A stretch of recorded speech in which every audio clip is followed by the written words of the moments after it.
his stature. So why do you worry about clothing? Consider the lilies of the field, how they grow.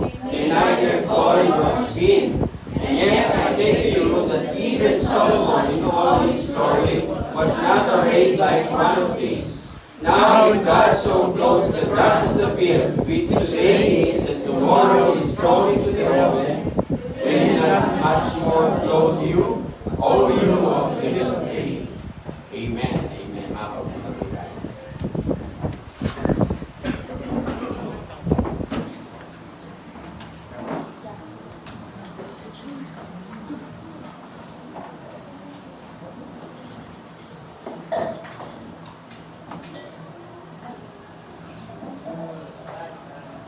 Pwede pa patabi mo. Okay, balik tayo.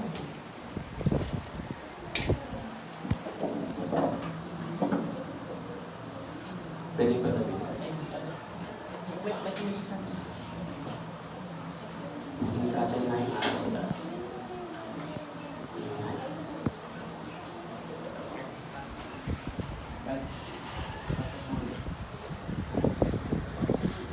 Shall we bow our heads and come to the Lord in prayer? Dear Lord, our Father in heaven, we thank you and we glorify your name. We worship you, Lord, sa kabutihan mo po sa buhay ng bawat isa po sa amin. Tunay po kayong matapat, Panginoon, isang Diyos ng kapangyarihan sa lahat. Wala kayong katulad ng mga hari. Maraming bagay ang hindi namin may paliwanag. Kaya nga po doon po pumapasok yung pananampalataya.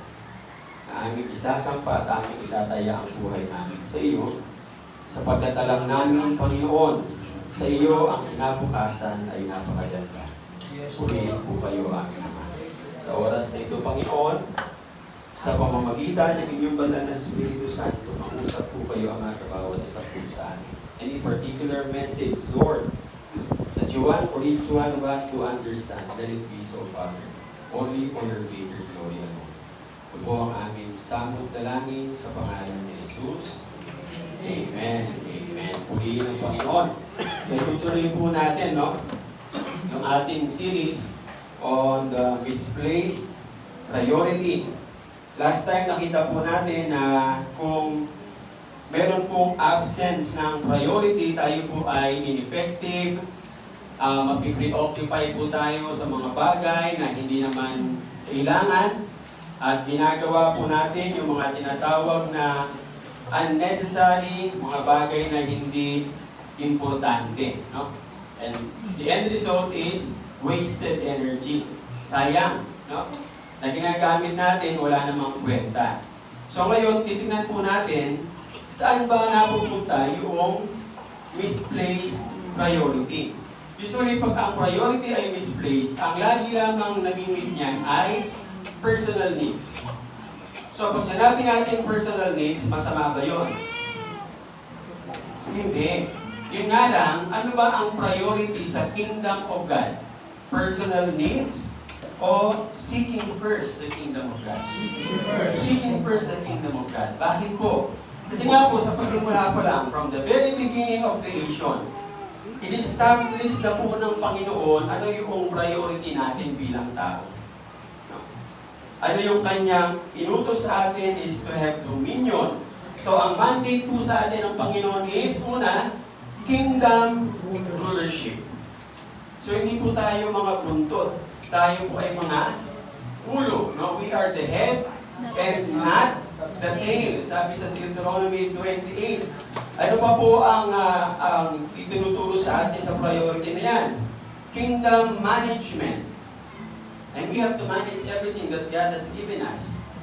Hindi po pwede kayong i-bless ng Panginoon ng mas malaking blessing kung yung maliit na blessing na binigay sa iyo ng Lord hindi mo kayang i-manage. Paano kang bibigyan ng Panginoon ng malaking bahay, yung maliit na bahay hindi mo kayang linisin? Na bago kayo matulog, hahanapin niyo yung kama. Hindi malaman sa nando doon. Okay lang sana kung may mga aso na nandiyan. Pero sabi nga hindi talaga makikita yung kama. Asan ba yung kama? No? So another priority when it comes to dominion is kingdom stewardship. We have to be good stewards kung ano man yung pinamahala sa atin ng Panginoon and governmental administration. Dito po pumapasok yung hindi po pwede, kaya nga po tingnan yung ginagawa sa atin na kalokohan ng mga satanista. No? Nung synagogue of Satan, nakita niyo yung nangyari sa Olympics, sa Paris, yun. Kasi anong nangyari? Ang mga believers ayaw makialam sa mga ganyang aspeto ng buhay. Ayaw din pumasok sa politika. Bakit daw? Madudumihan. Dahil daw ang politika ay madumi, abay umalis ka ng mundo kung ayaw mo ng marumihan. O pwede bang nandito ka sa mundo, malinis na malinis ka? Hindi po, no? Papasok tayo dyan for governmental administration. Kasi ngayon yung binigay ng Panginoon na mandate. And the government is upon His shoulder. Kanino rin binigay yon? Sa atin din po. So mapupunan nyo sa lahat ng ito na priority, wala man lang na mention about survival or food. Kaya nga sabi sa Matthew 6, ang prayer about food, ano pa? Drinks and clothes. Anong klaseng prayer yon? Pagan. So dapat you have to rise above. Tama na yung ganung klaseng prayer. Na palagi na lang yun ang ating hinihingi.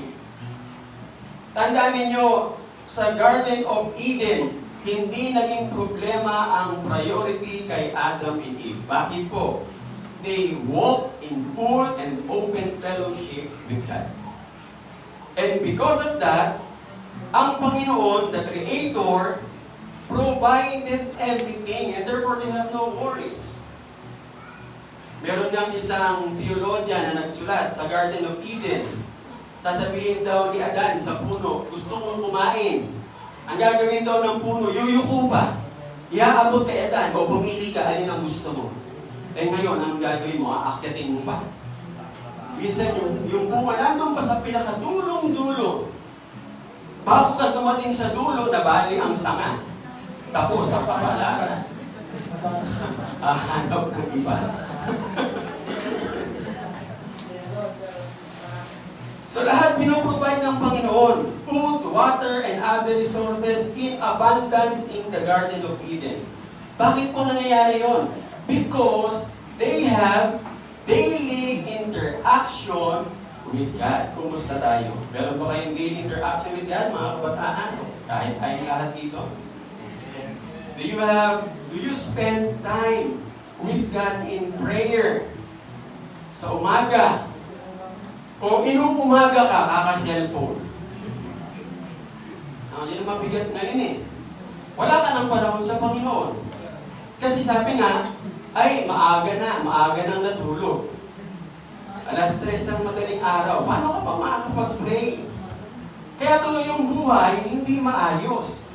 Si Adam and Eve, when they were in the Garden of Eden, they were exercising dominion. At ang buhay po nila punong-puno ng significance. Kaya nga po in the Garden of Eden, wala po silang ginawa kundi to execute ruling. Hindi nila pinupursue yung resources. In the Garden of Eden, mankind is preoccupied with living and life rather than making a living. Ito po tayo ngayon. We make a living every day. Kasi po in the beginning, anong priority ng tao? Man's priority was ruling and not pursuing. And because of that, sabi nga, yung provision, bahagi inherent. Whenever you obey God, He is obliged to provide everything you need. Ano po ang nangyari? Lahat po yan nagbago because of disobedience. Everything changed. Tinanggal sila sa Garden of Eden. Naglagay pa ng espada na talaga naman para wag na makapasok bago ka. Sabi nga, bago pumasok, pabalik si Adan at si Eva, atado na sila. No? Talaga namang ginawa ng Panginoon. Ano ang reason? Disobedience.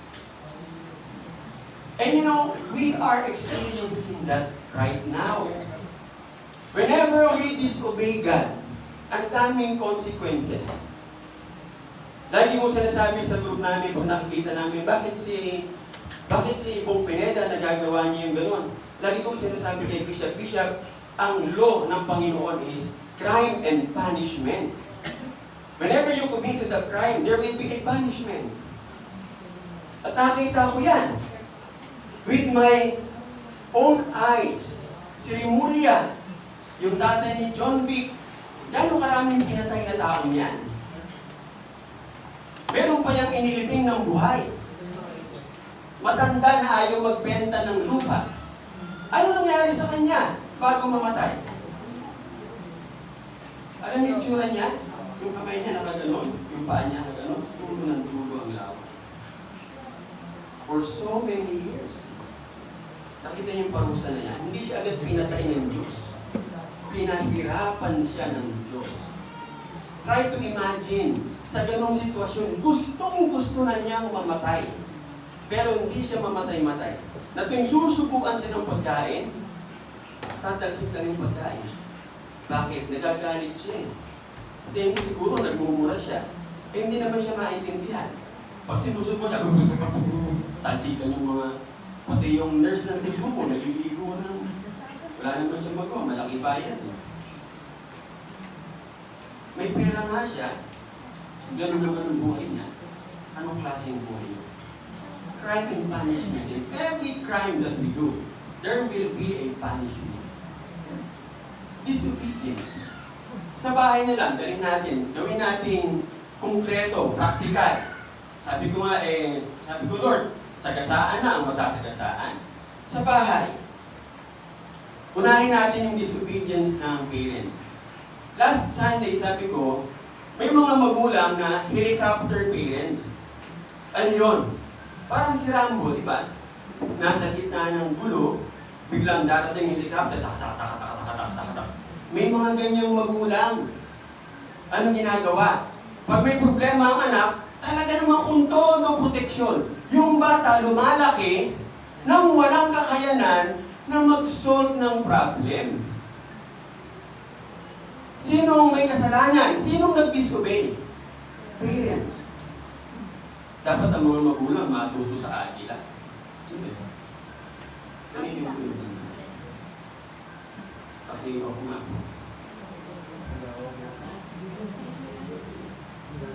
Parang hindi ko galing.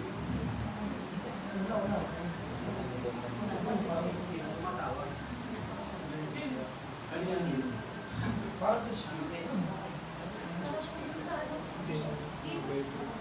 Sa screen. Ay, nawala na yan. So, disobedient po. Ang reason niya, disobedience. Ano pa? Mga magulang na, sabi niya, from helicopter parent, punta tayo sa kabilang dulo, na laging sinisisi ang mga anak. Mga magulang na laging sinasabi, alam niyo ba, pagod ako lagi sa trabaho, alam niyo ba?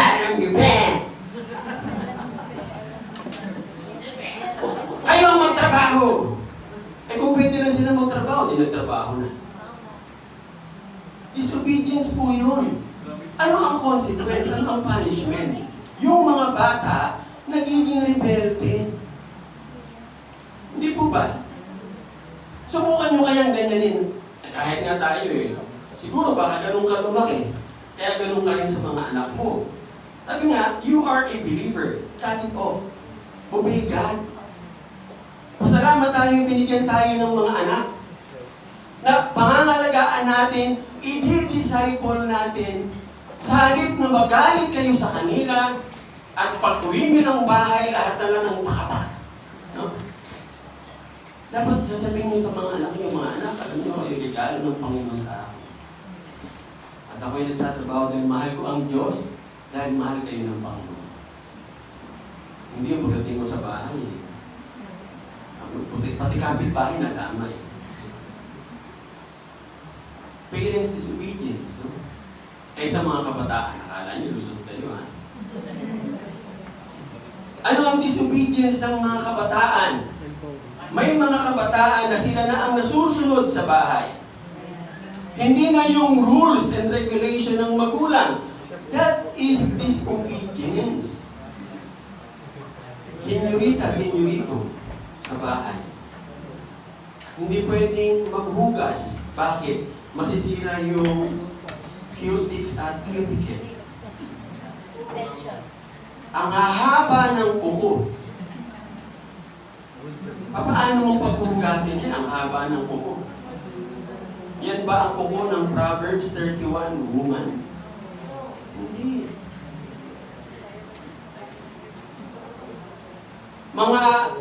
Mga kabataan na iuwi sa bahay ang boyfriend at girlfriend. Hindi pa man sila natutulog na magkatabi. Tapos sasabihin ng magulang, hindi mo kami nauunawaan. Pag nabuntis ka, mauunawaan kaya? May consequence yun, di po ba? Disobedience. Because you disobey, what will happen to your family? Unless otherwise, you will ask for forgiveness. Last time, nag-series tayo niyan about forgiveness and I do believe some of these young ones ay humingi ng tawad sa mga magulang. Yung girlfriend o yung boyfriend na nasa bahay, hindi po pwedeng maghugas. Senyorita, senyorito, hindi pa nga rin kayo, ganun ka na sa magulang. No boyfriend o girlfriend mo. Ano sa tingin nyo ang mangyayari because of that disobedience? You will not be blessed. Ang pagsasama ninyo kailanman hindi mag-bless. Kung ano yung ayaw ng magulang, do not disobey. Mga kabataan na napupunan ko po ngayon, lalo na ang kababaihan, magkakaroon ng friends sa Facebook, hindi ba kilala, pinapadalhan na siya ng pera? Hindi ba kayo natatakot yan? Na ang ka-Facebook nyo ay predator? Pedophile? Hindi nyo kaedad. Tumatanggap kayo ng pera. You do not know, binibili ka na niya. Ano ang consequence? Naalala nyo yung dalawang kabataan na kinidnap sa Antipolo? No? Ganun po yun. Ka-Facebook, pinapadalhan. Kung ano-anong pinapadala. Ano po ang nangyari? Mag-meet sila. Nag-meet. Dinala sa Antipolo. Araw-araw nire-rape. Ano yun? Consequence of what? Disobedience. There will be consequences in crimes. Huwag niyo sabihin sa akin, si Adan at si Eva lang yun. Kahit ngayon po pwedeng mangyari yan. Lalo na itong mga kabataang babae na nandito. Ingat kayo sa kaka-Facebook. Masyado kayong kinakain yung oras nyo ng Facebook. Nag-ring yung cellphone ng iba, binubuksan mo yung cellphone mo. Anong ibig sabihin? Addict ka na. Kailangan mo ng rehab. Totoo, meron ng rehabilitation ngayon sa mga addict sa Facebook. For 3 months, wala silang hahawakang Facebook. Siguro magtayo din tayo niya sa Pilipinas. Simulan natin sa PNCC. Mga kabataan ng PNCC na natutulog, inuumaga na. Hindi maaga, inuumaga. Alas 3 ng madaling araw, hindi pa kayo natatakot yung kidney niyo masisira. That's the consequence of that crime. Anong oras pa dapat natutulog? 10. Tandaan nyo, ang kidney may oras ng trabaho. Ang trabaho niya, alas 10 hanggang anong oras? 4. Alas 3 o alas 4 ng madaling araw. Dapat sa pagitan ng oras na yan, tulog ka. Kasi pag hindi ka natulog, hanggang alas 4, hindi siya obligado na magtrabaho para sa iyo. That's not His law. The law created by God for the kidney is to work between 10 to 4 a.m. Kaya nga, gigising ka ng madaling araw to pray. Tapos na magtrabaho si kidney. Tapos refresh ka na. You have meet the Lord in the morning. Disobedience. Sinira po tayo ng disobedience. Sana huwag na po natin ituloy yung disobedience na yan sa panahon natin. Sabi ko nga kung ang nanay at tatay nyo ay hindi maayos, magpalakad sa family, kayo ng mga anak, alam ninyo, wala nang sisihan. Believers na kayo Alam niyo na ang tama at mali. Kung talagang hindi sila mabago, dasal nyo sa Panginoon. Ang Panginoon ang bahala sa kanila. Ano sabi ng Lord sa Bible? Huwag kang gaganti. Tapos ano sumunod? Romans chapter 10. Ako ang gaganti para sa iyo. Ay, mabigat gumanti ang Panginoon. So yung tragic event na yan, mga kapatid, ng disobedience ni Adam and Eve, ano po ang nangyari? Na nangyayari pa rin po sa atin ngayon. All of us are preoccupied with what? Food, clothing, covering, shelter, water, and so on and so forth, other fundamental needs. Ebidensya po yan ng curse na makikita natin sa Genesis chapter 3. Ano sabi diyan? Basahin natin. 1, 2, 3, go! Cursed is the ground for your sake, in toil you shall eat, of it all the days of your life. Both thorns and thistles shall be bring forth for you, and you shall eat the herb of the field. In the sweat of your face you shall eat bread, till you return to the ground, for out of it you were taken, for dust you are, and to the dust you shall return. Nakita niyo yung reminder niya sa atin? Nanggaling tayo sa alabok, sa alabok din tayo babalik. Disobedience. Yan ang resulta niyan, yung disobedience. Kung hindi nag-disobey si Adam and Eve, hindi tayo mamamatay. Bakit namamatay ng maaga ang mga kabataan? Disobedience sa parent.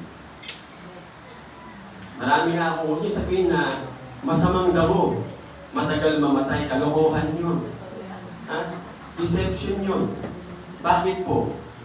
Si Pianong Bulag, kaidaran ng nanay ko, unang namatay si Pianong Bulag, ang nanay ko tumagal pa. Sino pa? Si Naritong Putik. Mga inabot ko yan nung nasa Cavite kami. Bata pa ako. Pagka naglakad sa kalsada yung mga yan, walang tao sa kalsada. Sa takot. Pero asan na sila? Patay na. Ano ba sila?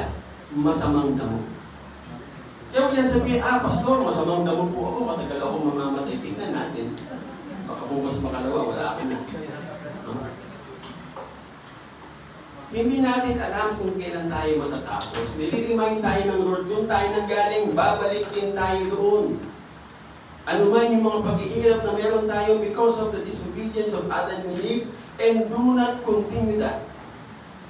Otherwise, gano'n na lang din tayo, legacy of need, no? Naipasa na naipasa hanggang eventually, ano na po tayo ngayon? Consumers. Consumerism.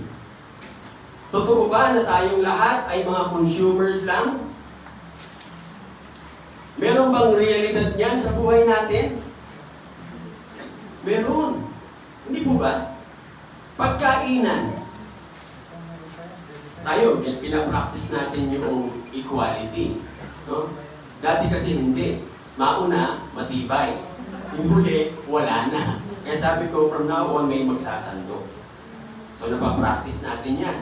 Pero maraming tao, even believers, kahit pastor, kahit pari, pagdating sa buffet, ano nangyari? Alam niyo kahapon, nagpunta kami dun sa Eagle. Nangihinayang ako sa pagkain. Ang daming pagkain, binabalik na tapon. Bakit? Kasi, kukuha sila, hindi nila kaya ubusin. Yung sinundan na namin ni Brother PJ, yung kakaso. Tinitignan ko sabi ko, paano na uubusin? Kung pwede naman bumalik ka. Wala naman nagsabing bawal bumalik. Nakita niyo yung to consume. Nakita niyo yung idea na yan na nasa atin? Because of what? Disobedience. Kailangan meron ako nito, kailangan meron ako niyan, kailangan meron ako nito. And that's what brings distraction. Nakakalungkot, hindi po ba? Nasa introduction pa lang tayo. Wala pa tayo sa gitna. Tandaan natin, everything na ginagawa natin outside of the kingdom of heaven, palaging motivated yan ng personal needs. Si Abraham Maslow, no? Ang kanyang lifespan is April 1, 1908 to June 8, 1970. Siya po yung gumawa nung tinatawag na hierarchy of needs. Nagawa po niya yan 1943. He was an American psychologist. Ano po ang hierarchy of needs kay Maslow? Sabi niya, ang unang kailangan ng tao, food. Yan ba talaga nasa utak natin ngayon? Oo. Di po ba? Tanungin ko po kayo, may sinabi ba sa Bible na kailangan kumain tayo 3 times a day? Wala. Sino nagsabi? Ha? Tao. Kung sino man ang umimbento niyan, ano ang purpose? Sige nga po, tinan po. Anong purpose bakit na-invento yan? That you have to eat 3 times a day. Para tumaba. Ha? Para kumita. Mr. Clay. Personal say na Business, isa. Ano ba? Para mamatay ang tao. Para mamatay ang tao. What else? Kakasabi ko lang kanina. The idea of consumerism. To consume. Naniniwala ako, 100% galing yan kay Satanas. Bakit? Kasi yung idea na yan, nakakain ka na 3 times a day, tayong Pilipino, hindi lang 3 times a day. Agahan. Bago ang tanghalian, merienda.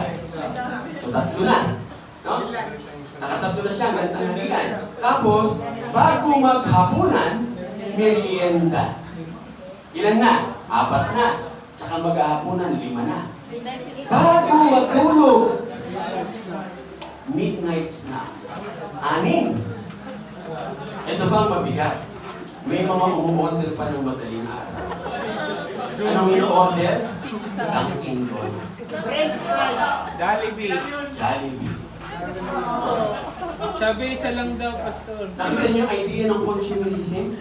So, totoo, yung sinasabi ni Maslow, kinain tayo ng idea na yan. Tinanggap natin. Sa totoo lang, tayo lang naman yata ang ganyan sa Pilipinas. Nung magpunta ako ng Italy, sa entire Europe, ang breakfast, optional. Kung gusto mo mag-breakfast ka. Ano naging problema namin doon?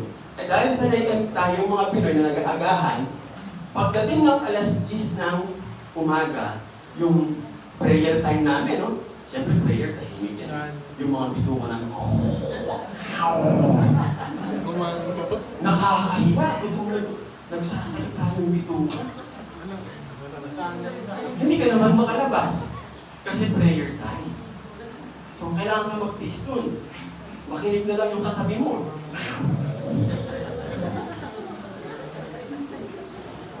Alam nyo, kulang-kulang 1 taon bago natuto yung tiyan ko dun. Na pagdating ng alas 10 ng umaga, okay siya. Pero nung bago-bago pa ako sa Europe, ay nakakahiya. Kasi nasanay tayo yun. Sila, kumakain sila, ang kanilang kainan talaga tanghalian. Yung hapunan, optional din. Minsan kakain sila ng hapunan kasi lalabas sila. Yun lang. Eh tayo, Pilipino, umaga, tanghali, gabi. Na anong kinakain? May kanin. Yes.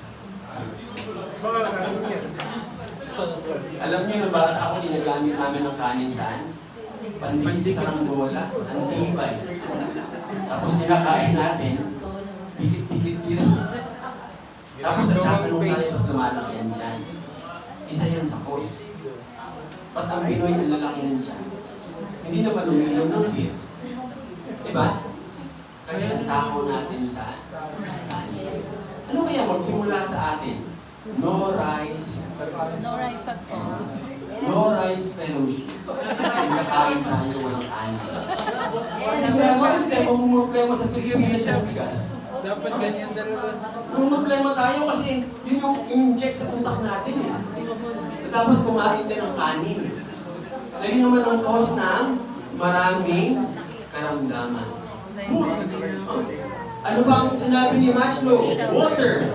Ano pa? Clothes, housing, protection, security, preservation, self-actualization. No? At pag nakuha na raw lahat yan, tsaka pa lang magkakaroon ng significance ang buhay. Kinain ba natin yung idea niyan? Yes. Kinain natin lahat. Even believers. Ngayon lang po natin nare-realize kasi inaaral po natin. Noon hindi rin natin alam.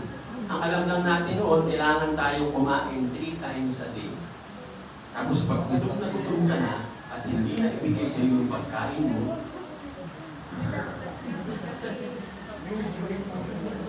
talaga namang matikli. Pero ngayon, na nagpa-practice tayo ng prayer and fasting, ako na-amaze na ako kay Bishop Nilo. Talagang sa isang linggo, meron talaga siyang fasting. No? At nakikita ko yung siya niya, palit na ng palit. Tapos pag may kainan, lagi kami huling kakain. Tapos sabihin ni Bishop, tayo naman, sanay tayo hindi kumakain. Oo nga, Bishop. Bakit sila nag-uunahan? Kasi hindi na pa-practice yung tinuro ng Panginoon na fasting. Nasang kamay na nakapag-fasting na. Ayun, yung mga bago hindi pa. Magpa-fasting tayo sa November. 14 days. Gulat sila. Sa amin, hindi na nakakagulat yan. Normal lang yan. 7 days.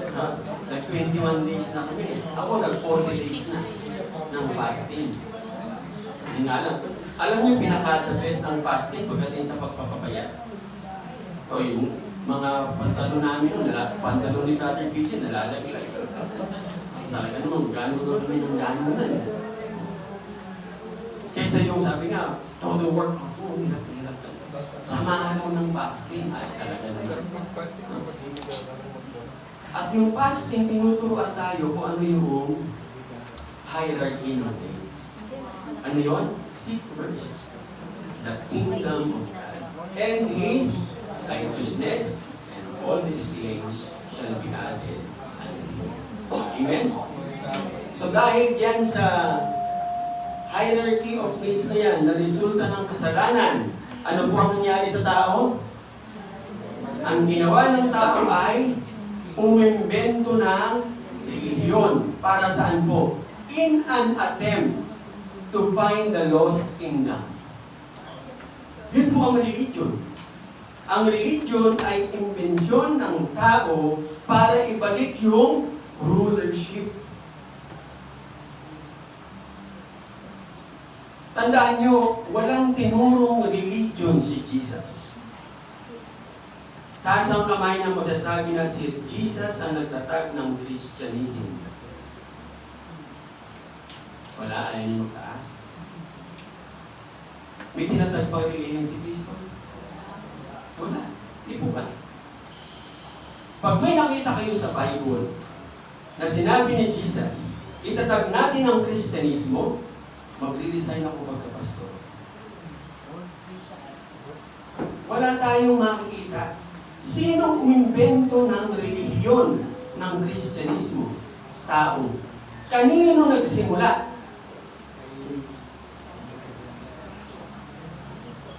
Kailan nagsimula? Na naging tinatawag na Katoliko, Kristiyanos, no? Todo de Candados. Sino nagsimula niyan? Si Constantine. Si Constantine ang nagpasimula after ng Battle of Milvian Bridge. Bakit niya ginawa yun? Kasi dumadami na ang believers na tatakot na rin siya na baka magkudeta. May mga sundalong believers, pagkagagaling. So natatakot siya, umimbento siya ng kwento na kahit kailan hindi siya sumamba kay Jesus. Recently lang, napatunayan ng sinasamba pa rin ni Constantine yung araw, si Helios. Kung saan nanggaling yung theory ng heliocentrism, na ang sentro ng universo ay ang araw. Wala pa rin katotohanan yan. Still, it is a theory. Hindi pa yan napatunayan. Kagaya ng pagland ng tao sa buwan. Hindi pa rin napapatunayan yan. No? Kaya nga tinatawag pa rin theory. So ano ba ang relihiyon? Unang-una, ang relihiyon designed and built saan? Sa promises na imimit yung needs. Lahat po yan, Hinduism, Buddhism, Islam, Judaism, Confucianism, lahat ng ism, pati Christianism. Basta tandaan nyo, lahat ng ismo, problema. Ikaw mismo, problema din. Minsan, ikaw mismo problema ng nanay at tatay. Dahil sa resulta ng disobedience. Ano ginagawa ng religion? May promise para makapag-draw sila. Naalala ko nung ako ay bago-bagong mananampalataya. Para lang ako mag-stay, sabi, pag ikaw ay lumalim sa pananampalataya, mawawalang ano ng problema. Ako naman, sabi, sige magpapalalim ako. Ano ang purpose? Dahil sa pangako na mawawala yung problema. Kaya habang lumalalim ako, parami ng yung problema. Buti na lang hindi ako na disenchant, sabi na, no? Na nawalan ng gana. Sabi niyo, walang problema. Pag ikaw ay naging mananampalataya, hindi ka na magagalit. Sarap. Kung naging believer na, no? Pumupunta sa church, nagpupuri sa Panginoon, pag-uwi ng bahay,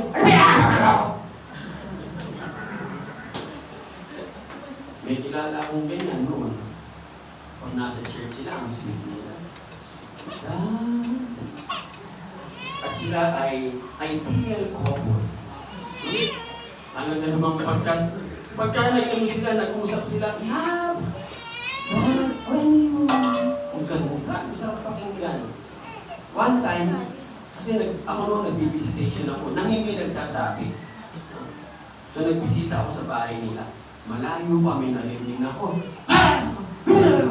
Mas masawan ka pa! Saan yun? Handaan ako. Ako sa bahay nila. No? Katong ako, pagbukas. Ay, Pastor! Sabi si Pastor! Sabi ko, ha? Pwede pala yun. No? Panggap na Kristiyano. Bakit? Ito yun eh. Pinangakuan ka nung relihiyon na sinamahan. And always remember, lahat ng relihiyon run and controlled by men, not by God. Kaya nga ang mga religions, puro do's and don'ts. Normal yan sa religion. Di po ba? Ang Baptist, anong bawal sa Baptist? Ang babae, nakapantalon. Bakit daw? Kasi, sa Bible daw, hindi nakapantalon ng babae. E paano ang lalaki? Ano ba suot ng lalaki sa Bible? Ano suot ng lalaki sa Bible? Sutana! Nakasutana, di ba? O, di ba pareho tayo nakasutana? Papasok tayo. Angas! Kung talagang susundin natin. Ang sinasabi na naman sa Bible, maging maayos sa pananamit. Eh yun ang standard noon, iba na yung standard ngayon. Meron namang pantalon na pang babae, di ba? May pantalon na pang lalaki. Ang mahirap, yung panlalaking pantalon, sinusuot ng babae. Kasi, si Kuya, bumibili ng whisper. Pero Kuya siya. Hindi ba ganito yun.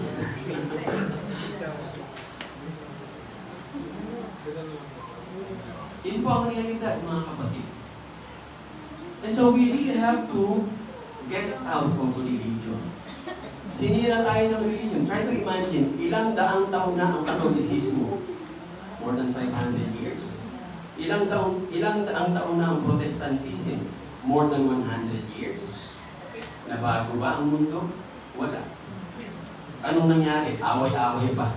Nagpatayan in the name of religion. Ang pinakamalaking patayan sa pangalan ng religion, crusade. Basahin nyo sa history, pati mga batang paslit, dinadala sa Israel para sa krusada, makipaglaban sa mga Muslim, patayan ng Muslim at Kristiyano noon. Anong pinaglalaban nila? Religion. It's a sad reality. Maraming napagbintangan ng mga mangkukulam, mga witch na babae, dahil sa relihiyon. Yan po ang religion. Ano ba ang relihiyon na resulta ng kasalanan, disobedience ni Adam and Eve? Lahat ng religions ay motivated by pleasing sino? Yung Diyos-Diyosan. Para para makasecure nung basic needs. Diba sa Old Testament, mayroong tinatawag na fertility gods. Nababasa niyo sa Bible, di ba? Yung mga temple prostitutes. Familiar kayo kung anong ginagawa ng temple prostitutes? Kasi, ang Israelita, kinain sila nung kultura ng mga Moabita, no? At ng mga Palestine, na may tinatawag na fertility gods. So yung mga magsasaka, para sila ay magkaroon ng masaganang ani, pupunta sila sa templo.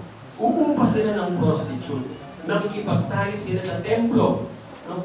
Pag nabuntis yung katalik nila, fertile yung lupa. Nakita niyo yung idea na yan? Man-made. No?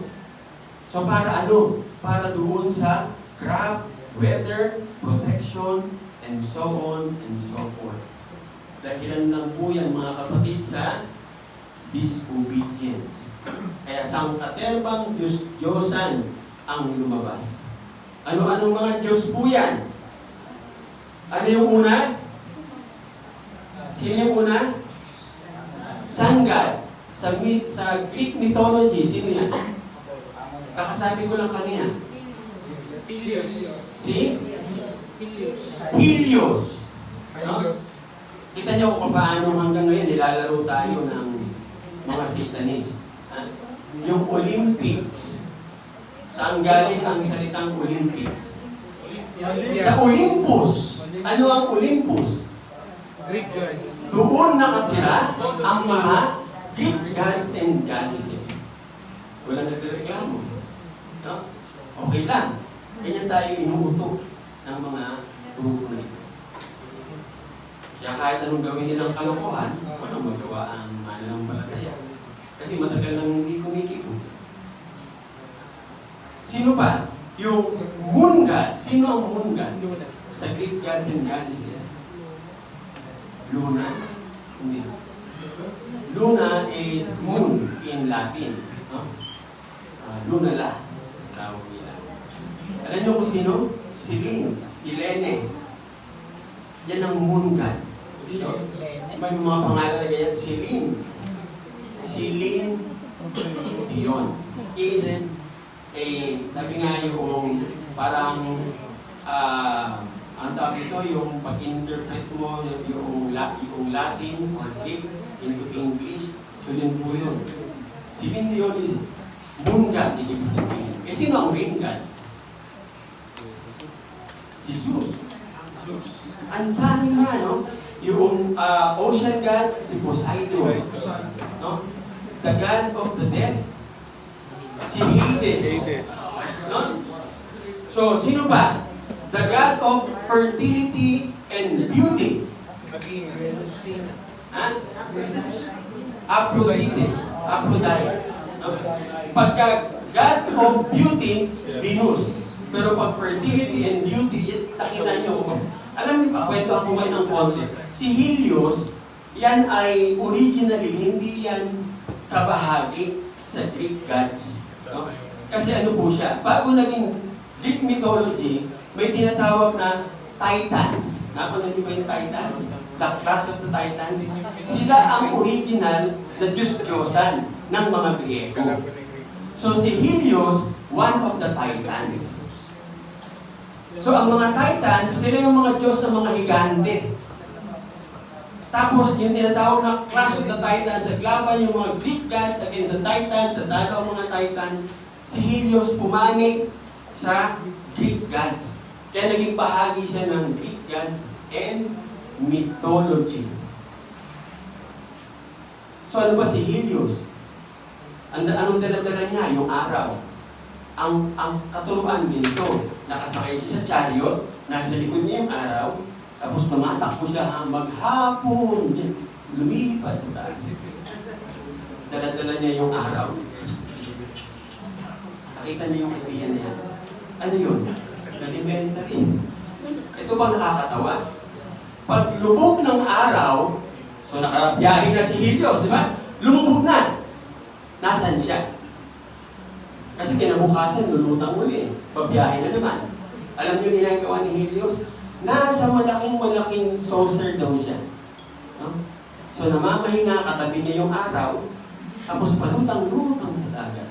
Palutang-lutang sa dagat. Tapos, kabisado niya yung bilang ng oras. Pag alam niya, magmamadaling araw na, sasampa ulit siya sa chariot, ipad na naman. Tapos yun yung sinasamba ngayon. Hanggang ngayon sinasamba yan. O natatawa kayo. Natatawa si Nicole. Totoo yan. Ganyan ang Greek gods and goddesses. Bakit po? Imbento ng tao. Sangkaterbang mga Diyos-Diyosan. The God of the Valley. Sino ang God of Valley? Yung mamahaling mamahaling bag ng mga babae. Wala ng mga babae. Hermes. The God of the Valley. Magkano yan? Imagine niyo, no? Diyos-Diyosan pala ang pangalan. Nag-aagawan yung mga babaeng makabilang yan. Ang binibili nila, Diyos-Diyosan. Inimbento ng tao ang relihiyon. Para saan po? To appease yung fearful, unknown deities. Meron din tayo yan sa Pilipinas.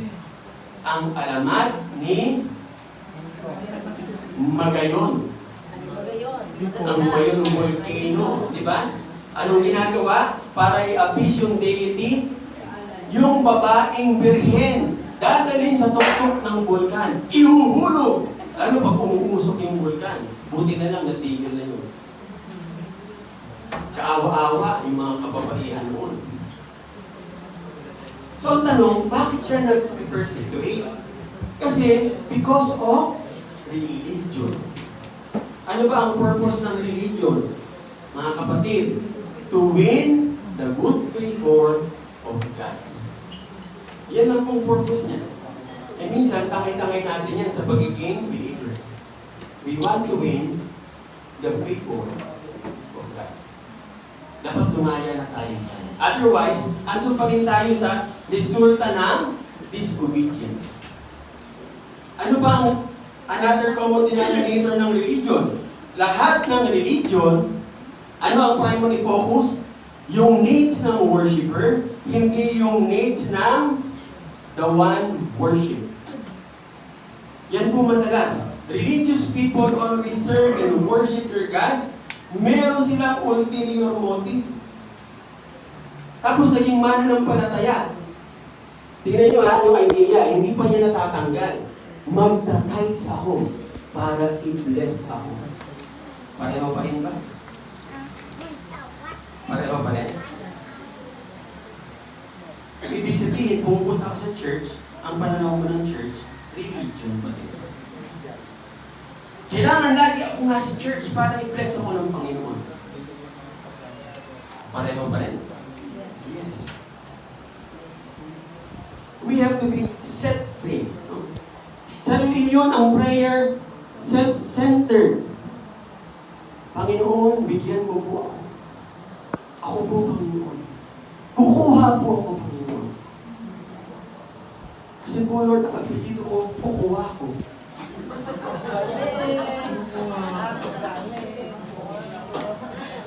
Kaya yung kuwang ko.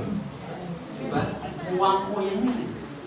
Diba? Ang kuwang ko, kuha ko to, kuha ko yun, kuha ko yan. So, ang tawag sa kanya, kuwang ko. Lahat na lang nasa kanila na. Walang ibinibigay na attention dun sa desire ng sinasamba. Ginagamit lang yung Diyos. Sa relihiyon ng tao, ang purpose ng Diyos is what? To fix things. Anong tawag natin dyan? Vending machine. Tama ba? Gutom ka. Anong na-fix sa'yo? Bito ka. Sa Japan, ang alam ko, Seeker, nanggaling ng Japan, lahat ito, naka-vending machine. So, ang Diyos. Kaya sabi nga, ang Diyos, sa Latin, ang tawag niyan ay Deus Ex Machina. Ako kung familiar kayo dyan. Sa mga kabataan, wala na yata. Binabasa niyo pa ba sa school yung Macbeth? Wala na. Ayan, no? Alam niyo yung mga magagandang libro. Hindi ko maintindihan pag pinapabasa mo. Ang dami ng matututunan ng mga morality sa Macbeth. No? Sinulat ni Edgar Allan Poe. Apakaganda niya. Doon unang na-mention yung Deus Ex Machina. Maraming hindi rin nakakaunawa niya. Ayoko nang explain kasi baka abutin tayo ng aspecto ng hapon. Okay. Pang-apat na common denominator ng religion. Ano ang priority nila? Sa petition and prayer, personal needs. Maging honest po tayong lahat. No? Karamihan ng tinatawag na Christian. Ano ang prayer nila? Trabaho, sasakyan, ano ba? Bahay, at yung ating galing sa alam na alam mo, pera. Diba? Tama ba yan? Opo. Lagi yan, pagka yung sabi nga, prayer meeting. Lagi na yung marinig. Kailangan umangat na tayo doon. Hindi na lang para sa atin, hindi para sa ibang tao. Huwag natin gayahin yung prayer meeting na pinakita ko last time. So, ang tawag sa grupo nila, Marites Cell Group. Marites Cell Group. Ako bang ganyan ngayon? Marami. Saan sa kaya pa po yan? Idadaan sa prayer. Uy, pag-pray natin. Alam nyo? Ay, talaga? Hindi na alam ko eh. Ang alam ko, ay sige, pag-pray na lang natin. Napag-chismisan na. Ito ba? Nakakalungkot yan. Nangyayari yan sa church. Open pray na hindi na po mangyayari sa atin. So, ang tanong po mga kapatid, how often do we spare at all for what God wants? In your prayer, do you spend a moment called Selah? Ano ang Selah? Sir Loida. And you have to pause and meditate. Diba? Basahin niyo ang Psalm. Pinakikita kayong Selah. Hindi po ibig sabihin sila. Ha? Bakit ay para sa kanila to? Sila. Hindi. Ang ibig sabihin nun, pag sinabing sila, yung binasa mo, napaka-importante. And so you have to pause, balikan mo ulit, and then meditate kung ano yung sasabihin sa iyong Diyos. Sabi nga, in prayer, it is called petition. And in a petition, there is what we call two-way communication. Hindi po pwede nyo nag-petition ng palagi ang daldal ng daldal. Kailangan yung judge magsasalita. At pakinggan mo ano yung hatol ng hukom na tinatawag natin Diyos. Amen? So, umangat po tayo dito, huwag na po tayo ganyan. Kasi sabi nga, panalangin yan ng pag-ano. Otherwise, religion pa rin tayo. Nagtuturo tayo ng kingdom, pero ang utak natin, religion pa din. Klaro po ba yun? Pang-lima, na common denominator ng religion, selfish siya. Bakit po? All religion is driven by what? Priority of needs. Kailangan mo ito, Panginoon. So kaya nag-stay sa religion kasi may pangangailangan. Pag hindi nasagot, yung panalangin, siguro ibibigay ng Lord sa ibang araw. Hirap siyang umalis. Bakit? Naging tradition na. Pag ang isang relihiyon naging tradisyon, ang hirap mo ng baklasin ng tao. Subukan yung pumunta ng Lukban, Quezon. Ano ang tradisyon doon? Pahiyas. Subukan mo mag-share ng gospel ko. Alam niyo, nung mag-share kami ng gospel ko, kinuha kami ng mga tao, tapos amukat-mukat mo mga NPA. Ultimong NPA, ayaw nilang nag-share kami ng gospel. Binasa yung leaflets na dinidistribute namin. Tapos pagkatapos doon, pinaalis kami. O sige, sabi, okay na kayo. Pero wag na kayong ikot-ikot ha. Sabi nung kakilala namin, Pastor, kung may nakita sa leaflet nyo against NPA, noong oras na yung papatayin kayo. Kasi wala silang Diyos. Hindi sila naniniwala sa inyo. Okay na sa kanila yung bahiyas. Bakit? Kainan yun. Diba? Nakapunta na ba kayo ng Lukban? Kaya Sister Rose. May bahay ba kayo? Wala, sayang po kasasaan kayo. Kasi lahat ng pagkain na nandun doon, pero yung kunin ng kunin yun. Kainin nyo ng kainin. Kaya nga pahiyas. Pinapamigay na. Suman, marami yung mga, yung tawag doon, yung mga sausage, no? So on and so forth. So yun, Diyos-Diyosan. Lahat palaging priority of needs. Sabi nga, ang relihiyon, pag nag-pray na ma-meet yung pangangailangan ng isang tao sa buhay niya, kaysa umalis, sasabihin nila, ano yun? Hindi pa panahon. Hindi pa ibibigay ng Diyos. Ano po ba ang dapat natin itanong? The question that we need to ask is, yun ba yung tamang priority? Yung hinihingi mo, na needs mo, yun ba ang tamang priority? In general, ano po ang religion? In general, ang religion ay misplaced priority and misplaced faith. Kaya nga tinuwid niya ng Panginoon, di po ba? So, paano pagtutuwid ang ginawa ng Lord? Yung binasa nating passage. Ano sabi ng Panginoon? Do not worry about what? Your life. What else? Ano yung kakainin mo? Ano yung iinumin mo? O yung katawan mo? Na isusuot mo? No? Huwag yung ang utak mo lang ano yung bagong fashion. Uy, may bagong look din natin. Mine. Baka may sumabog. Mina na pala ng bomba na pala. Sabog na yung sabog na yung cabinet mo, mine ka pa rin ng mine.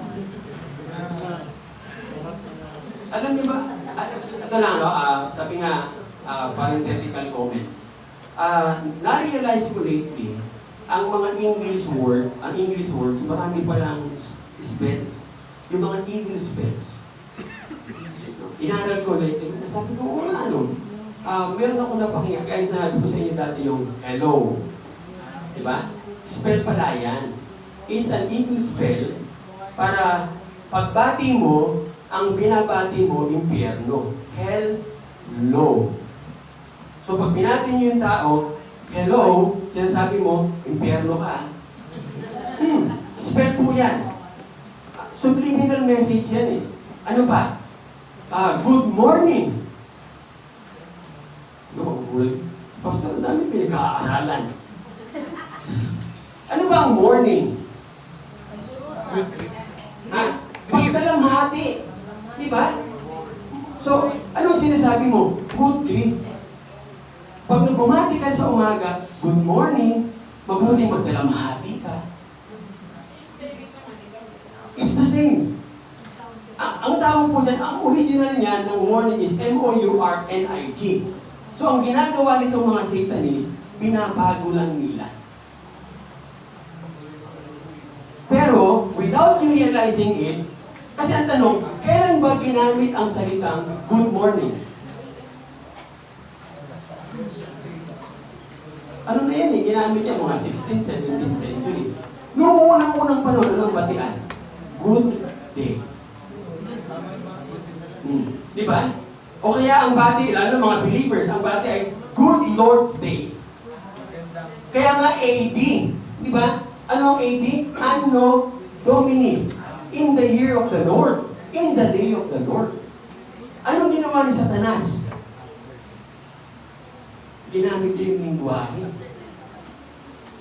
So umagang-umaga pa lang, babatiin mo yung mga anak mo, good morning. Ang sinasabi mo, mga anak, maghapon kayo magdalamhati. Wake up. Ano ang wake? Lamay. O, kita niyo na. Tinutungan lang ng up. No? So, gigisingin ka, oy, dapat lalamayan ka na. Those are spells na hindi natin alam na nagagamit pala against us. Kaya tingnan niyo yung mga churches na walang tigil ang pastor. Nagpipreach, di ba? Nagpipreach yung pastor. Hello! Ano nangyayari sa church? Impyerno. Kasi yung spell niya. No? So ingat po tayo dyan mga kapatid. Sabi nga, without us realizing, gano'n ka-powerful ang word. Words are powerful. Kaya nga words din ang ginagamit ng ating Panginoon. Do not worry about anything. Anong ginamit ng Panginoon? Tingnan mo yung ibon. Tingnan mo yung lilies of the field. May nakita po pa kayong ibon na nag-opisina? Wala pa yata, ano? Sasakay ng may bit-bit na bag. Tapos, may pangpak. Makikisingit sa inyo. Wala pa naman. Pero sabi ng Panginoon, pinipid sila ng inyong amang nasa langit. So, dalawang example po ang binigay sa atin ng ating Panginoon dito. No? Sabi nga, dalawang bagay na ina-approach ng tao ang buhay. Una is, they work to live, or, ano yung isa? They live to work. Anong ibig sabihin pareho? Nagpapakapal. Kaya, tingnan nyo bigyan ko ng isa pang spell. May job ka. You are looking for a job. Sa Bible, sino si Job? Anong buhay ni Job? Mayaman na? Naghirap. Kaya, may trabaho ka, hirap na hirap ka pa din. Why? You look for job. Nakuha ninyo? We're not looking for work. We're not looking for job. We're looking for work. Income. Diba? So, pag tinanong ka, saan ka pupunta? Mag-a-apply ako ng job. Work. Amen? So, dapat ikaklaro natin yan. We're studying this para sa atin din po naman. Huwag natin gayahin ang mundo na yan na lamang po ang buhay nila. No? Kaya ano sabi ng Panginoon? Is not life more important than food? More important than clothes? Tandaan ninyo, there is more to life than working. Huwag na huwag mong susukatin ang sarili mo sa trabaho. Huwag kang mayabang dahil engineer ka. Huwag kang mayabang dahil manager ka. Pag tumanda ka. At yun lang ang definition ng buhay mo trabaho. Pag tanda mo anong buhay meron ka, walang kwenta. Nakita ko po yan sa mga matatandang inalagaan ko. May inalagaan akong banker, may inalagaan akong chef ko, may inalagaan akong kapo ng mafia, head ng mafia. No? Lahat po sila. Kasi dinefine nila yung sarili nila kung ano yung trabaho nila. Kaya nung tumanda sila, walang kwenta ang buhay nila. Paalala yan sa inyo mga kabataan, sa ating lahat. Magkakaroon kayo ng trabaho. Do not define yourself with your work. Because that will be the end of you. Pagtanda mo, tapos ka na. Ano ka? Dati akong engineer, na ngayon wala nang kwenta. Tapos. Tayo ay ano muna? We are all citizens of the kingdom. Always seeking the kingdom of God. Amen? Ano yung work? Secondary lang yan. Tandaan natin, yan ang ating priority. Hindi rin sports ang ating priority. Yung iba, ang buhay nila nag-define sa sports. Basketball, badminton, no? Para bang ang kanilang definisyon ng sarili, magaling akong basketball player. Napilayan. Hindi na makapag-basketball. Paano ngayon? Siya yung dati magaling na basketball player, napilantot na ngayon. Pangit na ng definition, no? Kita nyo? Do not define yourself. Tandaan nyo, pag na-miss natin yung ating true priority, anong mag-miss natin? Your purpose in life. Amen? Anong sabi ng Panginoon sa atin? Ang sabi ng Lord, do not worry. Bakit po? Useless ang nag-worry. Ang sabi ng Lord, sino makakapagdagdag ng isang oras sa kaka-worry? So, dali natin sa negative. Pag lagi ka nag-worry, nababawasan ang buhay mo ng isang oras, araw-araw. So, i-add mo yan sa loob ng isang taon, ilan ang nabawas sa'yo? Ilang araw sa isang taon? 365. So, yung 365, i-divide ninyo ng ilan? 24. Ilan lahat? Nabawas yun. Sa isang taon pa lang, ha? Ilan? Sinong nag-divide? Divide. Kanina, multiply. Ngayon naman, divide. Ha? Kita nyo, 15 araw. No wonder, kaka-worry mo, yung itsura mo, patanda. At ano pa? Papangit.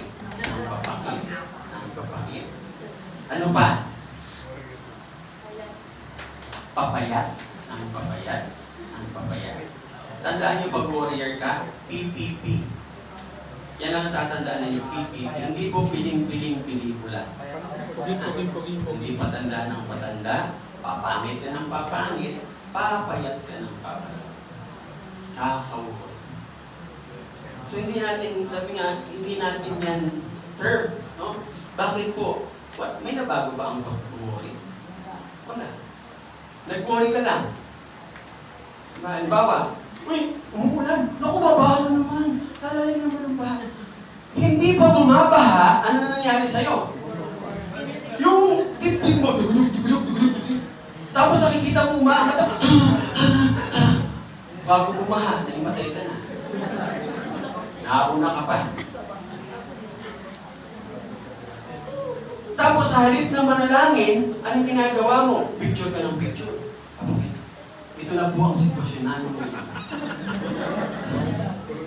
Tumawag ka na ba? Para sabihin mo sa Panginoon, Panginoon, patigilin mo na po yung ulan. Hindi, warrior ka eh.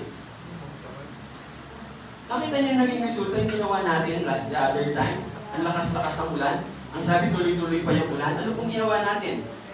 Nag-congregate tayo, nag-pray tayo, anong prayer natin? Panginoon, patilain mo na po ang ulan, tumila pa. Amen. Kasi kung hindi, lubog ang buong Marikina, buong Metro Manila. Hindi natin sinasabi na dahil sa atin. Dininig lang ng Diyos yung ating panalangin. Hindi tayo yung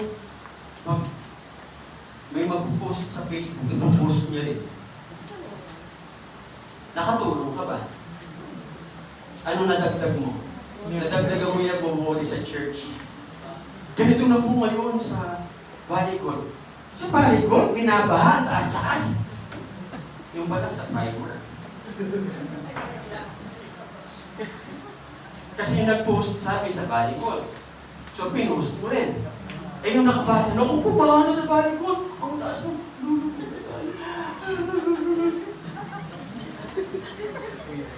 Hindi pa man bumabaha, patay ka na. Kakawori. It doesn't change anything, mga kapatid. Sabi nga, nag-worry ka sa bagay that will never happen or about things na hindi mo kaya mabuhin. Pero meron mo pwede bumago. God Himself. Seek first the kingdom in everything. Tandaan natin, do not allow yung worry, no, sabi nga, na i-consume ka. I-consume yung energy mo. Wala naman siyang binago, na-consume lang niya yung energy mo. Alam niyo po ba na ang worry, sabi nga, ang nagdadala sa atin ng sakit ay worry. Mga kabataan, may mga kabataan nagpapakamatay. Anong dahilan? Kasi kinabukasan ng recitation. Oh, may mga ganyan. Ha? May mga cases na ganyan. Bakit siya nag-worry? Hindi siya nag-prepare. Minsan pa paano preparation ng gagawin? Pupunta dun sa yung wishing well. Hindi nag-review. Pupunta ng wishing well. Magpupulog sa atin, hindi po umatapon limang bukas. Ano ba dapat mong gawin? Prepare. Review. Kaysa worry ka ng worry. Makaka-worry mo, hindi ka tuloy nakapag-review. Pag tinawag ka, lagap. So, marami pong sabi na nagagawa ang worry. No? Yung worry-related stress na tinatawag, high blood pressure. At lately lang, sinasabi, isa sa mataas na cause ngayon ng heart attack, worry. Bakit? Dahil sa vaccine. Yung mga nabakunahan, siyempre may mga nagpo-post sa Facebook, mga nabakulam po, mga gano'n, no? Yung kayo na mga nabakulam hanggang 2025 na lang kayo. Wala pa yung 2025, nag-worry na sila. So ngayon pa lang, isa-isa nang tumitimbuang. Ay, ang babata, tignan nyo sa Facebook, ang babata. Ipinakita sa akin kagabi ni Hani, may anak pa. Buntis. Parang ilang taon yun? 30-year-old? Mga gano'n. Tatatak patay. Worry. So, iniisip na nila ngayon. Napakasimple na naman ang solusyon. Gusto niyo malaman ng solusyon? Kausapin niyo ako mamaya, 500.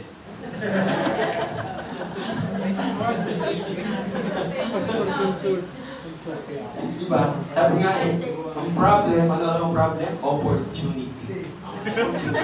Hindi sa brother PJ. Dahil may problema ngayon ng sasakyan, opportunity. Nag-pray ka ba, brother PJ? Prayer. Sasakyan lang. So, dami kasi So, worry gets us nowhere. It is simply isn't worth our time and our thought. Amen? Tatandaan po natin yan. Bakit ka nag-worry? Ano sinabi ko kanina? Ba't ka nag-worry? Because of misplaced priority and misplaced faith. Dalawang example, binigay sa atin ng Panginoon. No? Ulitin natin. The birds of the air, the lilies of the field. The birds of the air, ano sabi dyan? Hindi sila nagugutom. Yung lilies of the field, nakapagtabig pa si King Solomon ng kagaya, ng karangyaan ng lilies of the field. Ang tanong, bakit? No? Bakit binigay ng example ng Lord na sila kahit kailan hindi nawalan ng pangangailangan nila? Ano sabi ng Panginoon? Your heavenly Father feeds them. Ano sabi ng Panginoon? Yung iyong Ama. Hindi niya sinabing, their heavenly Father. Sabi niya, your Heavenly Father. So it's our Heavenly Father, the same Heavenly Father, who takes care of them and will takes care of us. Ano ba ang word na Father sa Hebrew? Abba. Ano ibig sabihin? Source or sustainer. So, kung dadalhin natin yung translation, your Heavenly Father, your Heavenly Source, and Sustainer fits them.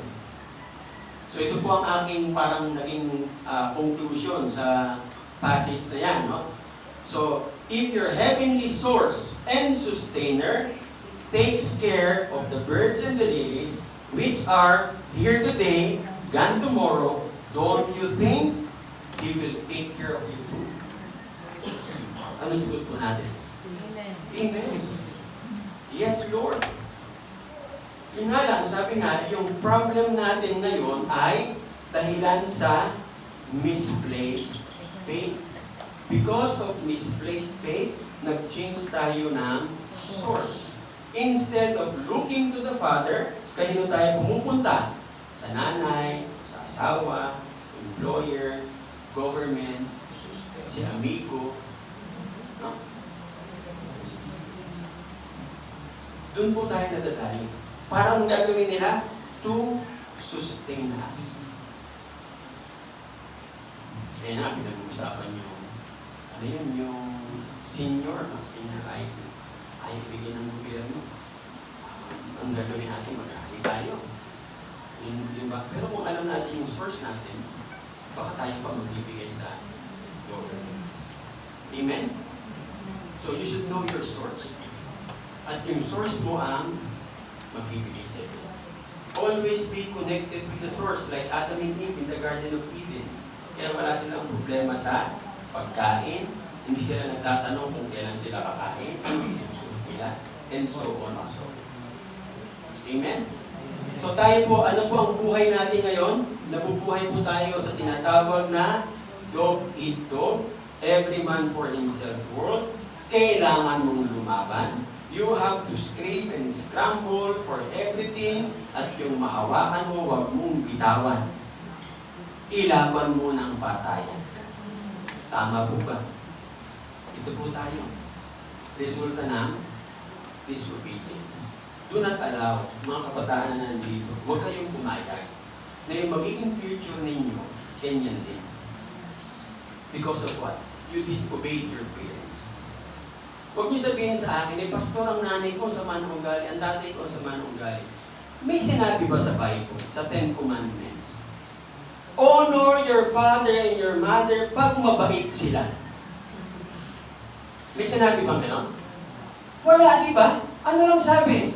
Honor your father and your mother, and you will be blessed, and you will live longer. Kaya masama sila o hindi, ang utos ng Panginoon, igalang mo sila. That's the command. So do not make an excuse. Hindi po marunong yung nanay ko eh. Hindi marunong yung tatay ko. Eh alam mo na nga yung sinasabi sa Bible eh. So anong gagawin mo? Alala ko dun sa Mindoro. No? Pauwi na kami, may kasama kami mga mangyan. Sabi nung o ikaw, mag-aaral ka pa ba? Sabi ni Bishop Jimmy, wala na pong pang-aaral eh. Ano na gagawin mo? Mag-aasawa na lang po. Diretso! Ganun pala sa mga mangyan. No? Sa mga mangyan, pag wala na, mag-asawa ka na lang. Sabi ko, pag nag-asawa ka, ano mangyayari? Bahala na po. Ano, tingnan niyo mga mangyan sa linggo. Ganitong mga ito. May karay-karay na bata, naglalakad sa kalsada, ganyan. Ganyan lang, kasi nalito yung bata. Tanggalin mo yung bata, ganun pa rin lumakad. Nakita niyo yung mentality na yan? No? Eh kasi hindi maganda sa bahay, mag-aasawa na lang ako. Ano nangyari? Lumagdag ka pa ng problema. Is that the solution? No. Even in your home, seek the kingdom of God. In your home will be changed. Amen?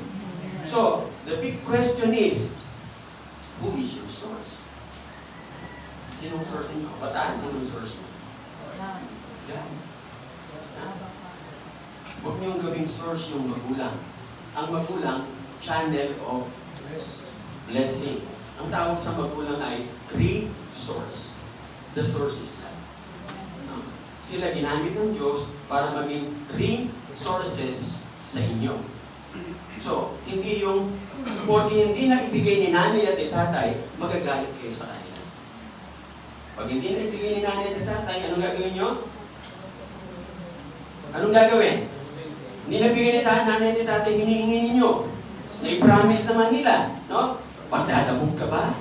At aawayin mo ang nanay at tatay mo, sinabi mo naman, bibigyan mo yung gudamot. Naging-bumpay kang bigla. Anong gagawin?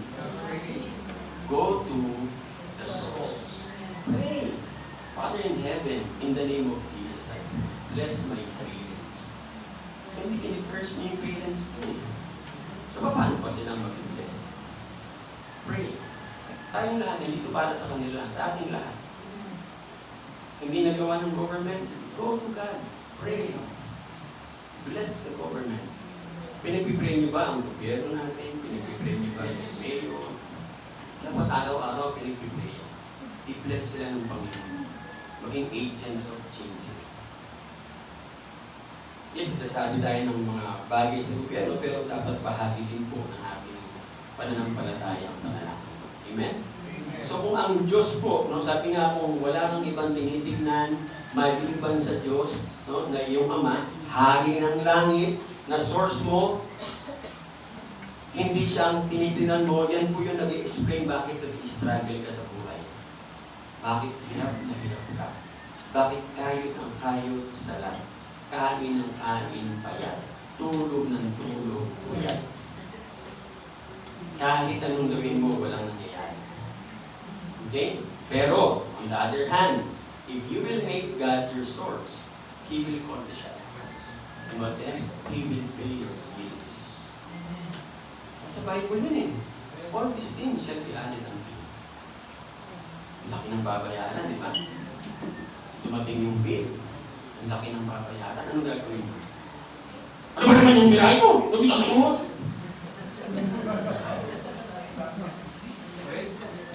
Ano gagawin? Panginoon, nagtaas na naman po ang miray ko. Ikaw ang aming source. I-increase mo po yung aming income. Dadagdagan mo pa po kami ng maraming kliyente. Babaha pa, hindi po. Maraming masisira na sa akin. No? Ng kliyente, yun ang kliyente. No? So, ganyan po mga kapatid. Ibigay natin lahat sa Panginoon. He is the source. Hindi tayo religion. We do not do that to appease Him. Hindi tayo nandito to get something from God. No? Why do we praise Him? As believers and citizens of the kingdom of God, bakit tayo nagpupunta dito at pinupuri ang Panginoon? At nakikinig sa mensahe niya from the Bible. We love God. Ano ba? Psalm 150 verse 6. Let everything that has breath, praise the Lord, praise the Lord. It's a command. So do not make excuses. Masakit po yung pa ako. Masakit. Yan, nangyari puro sakit ka na. Do not make excuses. It is our, hindi lang duty, hindi lang responsibility. More than that. Why? Sabi nga ni Sister Loida, because we love God. That's it. Because we want to get something in return? No. Because that's the protocol. And the moment you do that, sa ganung kaparaanan, tandaan niyo mga kapatid, ang Diyos, obligado na ibigay kung ano yung sa'yo. All these things shall be added unto you. Amen? Let's bow our heads and down to the Lord in prayer. Father in heaven, we thank you and we glorify your name. Salamat, Ama, sa reminder from your word na huwag na namin gayahin pa si Eva at si Adan sa kanilang disobedience. Tulungan niyo po kami, Panginoon, na sundin namin kung ano yung inutos niyo po sa Biblia. That we have to seek your kingdom and your righteousness as our number one priority. We are not doing that, Lord, just to appease you or just to get something out of you. We are doing that, Lord, because it is your law. And as citizens of the kingdom, we have to obey the law. Because we love you, Father in heaven. We love you, Jesus. We love you, Lord, Holy Spirit. And like what you've said, everything will be added unto us. Father, hindi po namin ito ginagawa para utugahin kayo. Ginagawa po namin ito, Panginoon, dahil mahal na mahal po namin. Ito po ang aming dalangin sa pangalan ng Jesus. Amen. Nadako po tayo sa communion. Kasi natin.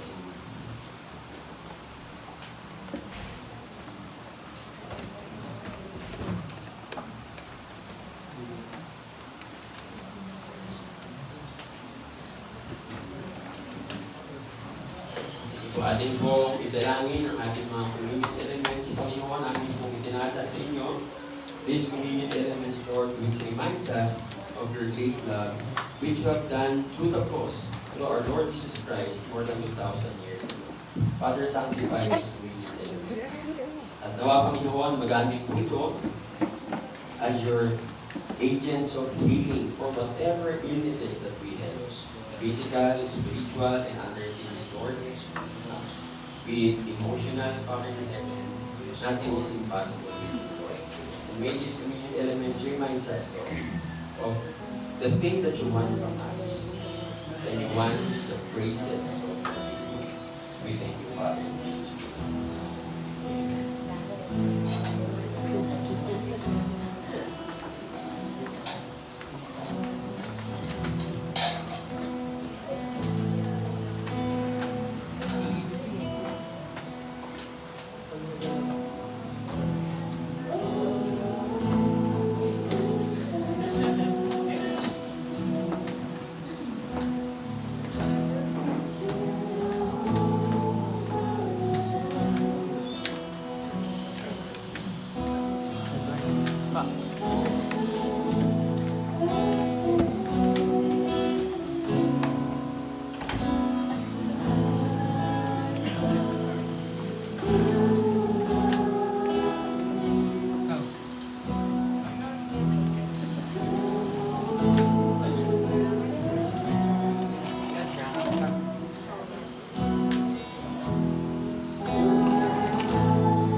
Lord Jesus, on the night he was betrayed, took bread, and after had given thanks, he broke it and said, "This is my body, which is for you. Do this in remembrance of me."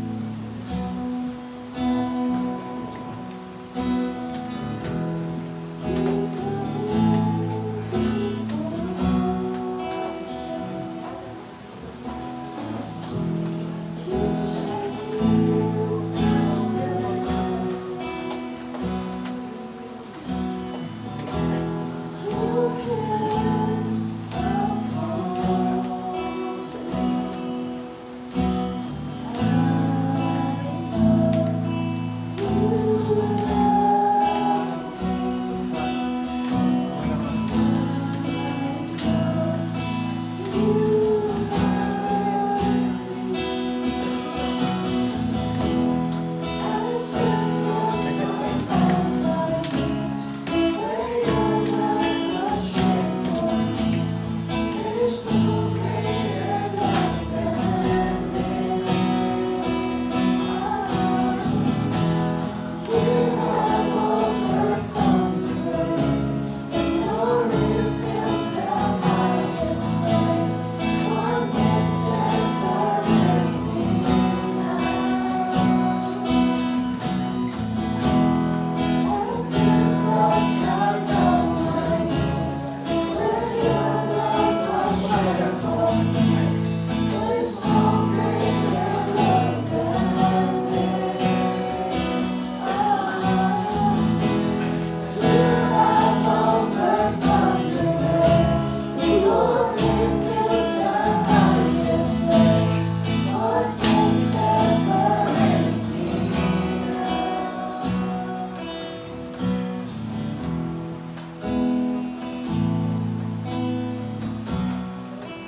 same manner, after supper, took the cup, saying, "This cup is the new covenant in my blood. Do this whenever you drink it, in remembrance of me."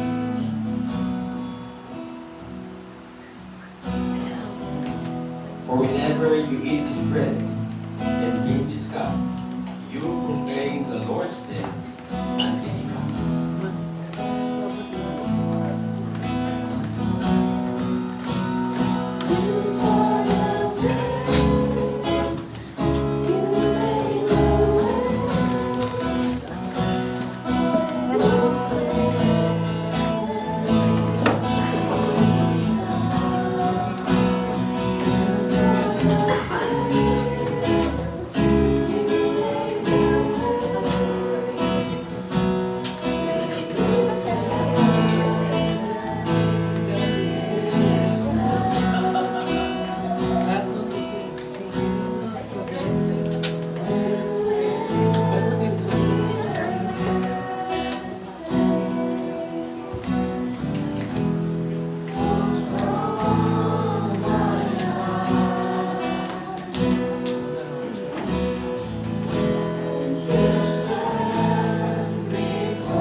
Church, tithes and offerings na po tayo. Basahin po natin sa Malakay 3, 10, 11.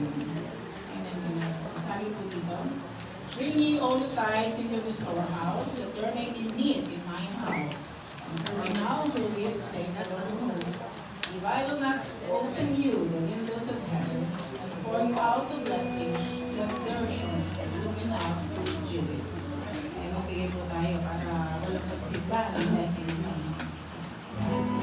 Sabi pa niya po, "And I will rebuke the devourer for your sakes. And he shall not destroy the fruits of your ground, neither shall your vine cast your fruit before the time in the field, saith the Lord of hosts." So ilalayo pa tayo sa mga masasamang loob. Kaya